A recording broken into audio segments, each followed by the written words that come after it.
What's up, everybody? So in today's video, we're going to talk about something that is so critical and so important and does not get talked enough about. And that is when you should take a risk versus when you should play it safe. And look, there are times in this life where taking a risk absolutely makes the most logical sense possible, but there are also times in this life where playing it safe is the smart thing to do. And so we're going to take a deep dive in the difference between playing it safe and taking a risk. And then we're also going to go step by step on what you should do when you should take the risk versus when you should play it safe. So the first one is playing it safe. Like, look, playing it safe really gets a bad rep. Playing it safe makes it seem like you're boring. Playing it safe makes it seem like you're mundane, that you don't want to ever do anything adventurous, that you're like a Debbie Downer. That is not what playing it safe is. Playing it safe, there's a level of predictability, there's a level of comfort, there's a level of protection, there's a level of being able to make informed decisions because you know what's ahead of you and what's coming. Like, it can often get kind of called vanilla, but playing it safe absolutely has its role in your life. Like, you know, for example, at your job, there are certain things that you can do and there are certain things that you can't. And you have a certain code of ethics and rules around you that you have to abide by. And you know, when you go outside of those, then you're at risk for potentially not being employed. And so you make the informed daily decision more than likely to play it safe. But the thing about playing it safe is that playing it safe can kind of make you disillusioned. You can start to think that because you're playing it safe and because life is predictable, that you are in complete control. Like, first of all, newsflash, you are never in complete control. And second of all, when you approach life from the standstill of I want to control all aspects of it. I'm guilty. I'm a Virgo. I try to control a lot of the life around me. But what I've learned with age and just with experience is that you often miss out on the opportunities that are outside of your little self-imposed barrier. So what happens when you play it safe all the time is you basically put yourself in like a self-imposed cage. So think of it as like kind of a barrier around you, and all the opportunity that is outside of that barrier never gets to penetrate to you because you're afraid to take a chance. And you may be afraid to take a chance for a multitude of reasons. You may have taken a chance before and it didn't work out. You may have, been fearful of the repercussions or the outcomes of a previous situation. And if you're interested on kind of how to get out of that being stuck phase, I'm going to insert a video here kind of about romanticizing planning and why people don't move on because they're stuck in fear.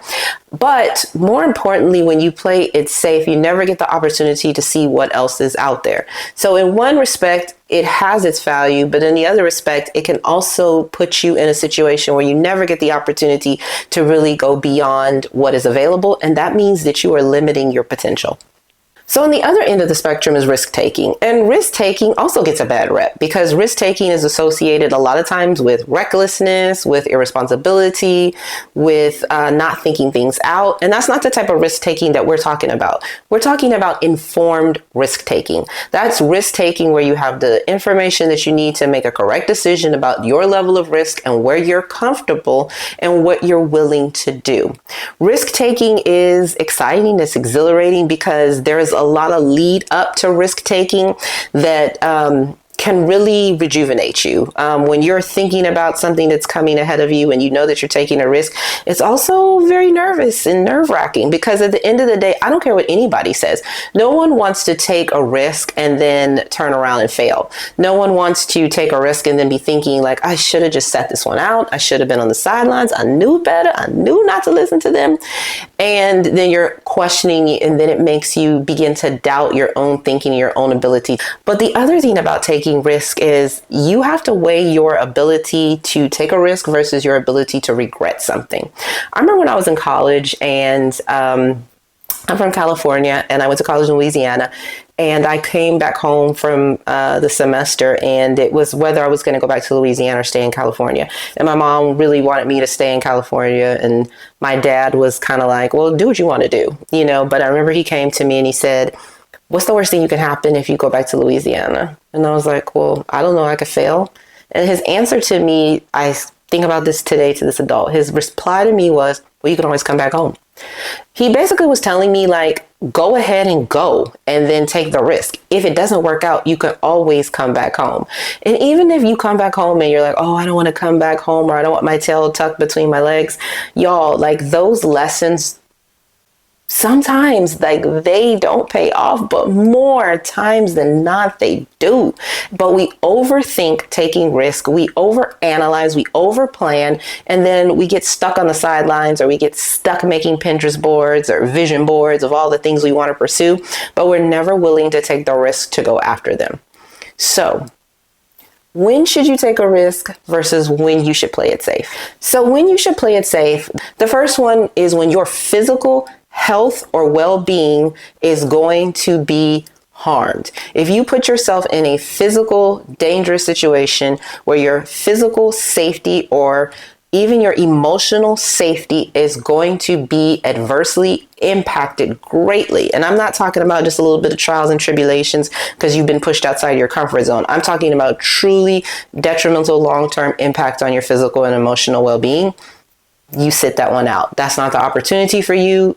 God will send something else. This is not the one. The second one is when it's going to put a serious strain on a relationship that could potentially not be repaired. And I'm talking about relationships that you want in your life. Look, when you start taking risks, start going outside your comfort zone, start doing things that people around you are not necessarily supportive of, you may lose some people along the way. I'm telling you that right now.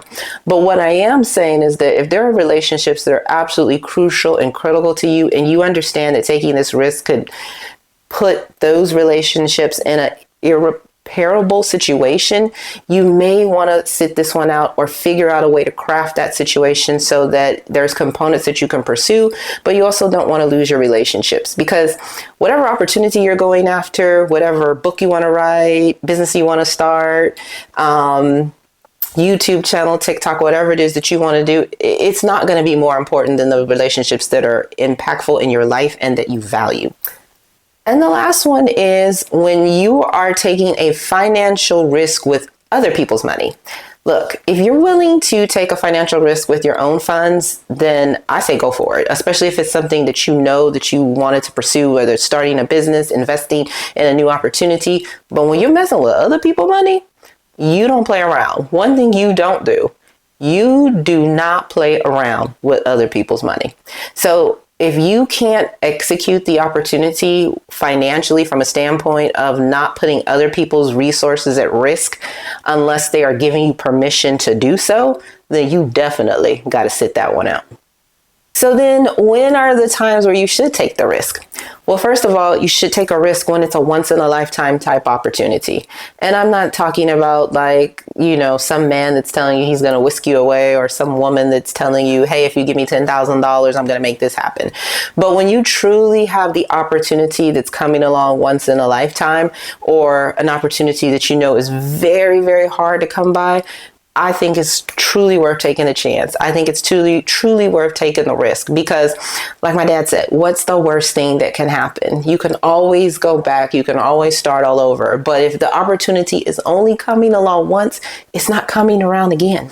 When you are absolutely miserable, discontent, and unhappy.